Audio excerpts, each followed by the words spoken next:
এইমাত্রই বৃষ্টি ও তাপপ্রবাহ নিয়ে সবথেকে বড় খবর প্রকাশ করল আবহাওয়া দপ্তর। চলতি সপ্তাহেই দেশের বিভিন্ন জায়গার পাশাপাশি বাংলা জুড়ে হতে পারে ভারী বৃষ্টিপাত। তার সাথেই আগামী 72 ঘন্টার মধ্যেই 8 থেকে 9টি জেলাতে তীব্র তাপপ্রবাহের লাল সতর্কবার্তা জারি করা হলো। লু হাওয়ার তীব্রতা এতটাই ভয়ানক হতে পারে যে তা আগুনের লেলিহান শিখার মতো গায়ে লাগবে।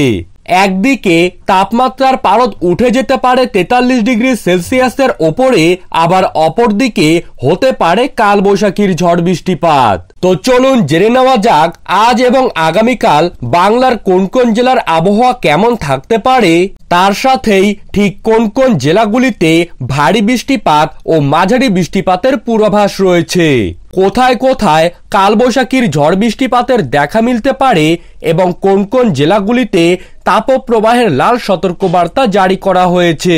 বিস্তারিতভাবে জানতে হলে অবশ্যই ভিডিওটিকে প্রথম থেকে শেষ পর্যন্ত মনোযোগ সহকারে দেখবেন এবং আপনার জেলার আবহাওয়ার যে কোনো গুরুত্বপূর্ণ খবরের আপডেট আপনি যদি সবার প্রথমেই পেতে চান তাহলে অবশ্যই আমাদের চ্যানেলটিকে সাবস্ক্রাইব করবেন এবং পাশে থাকা বেল আইকনটিকে প্রেস করে রাখবেন।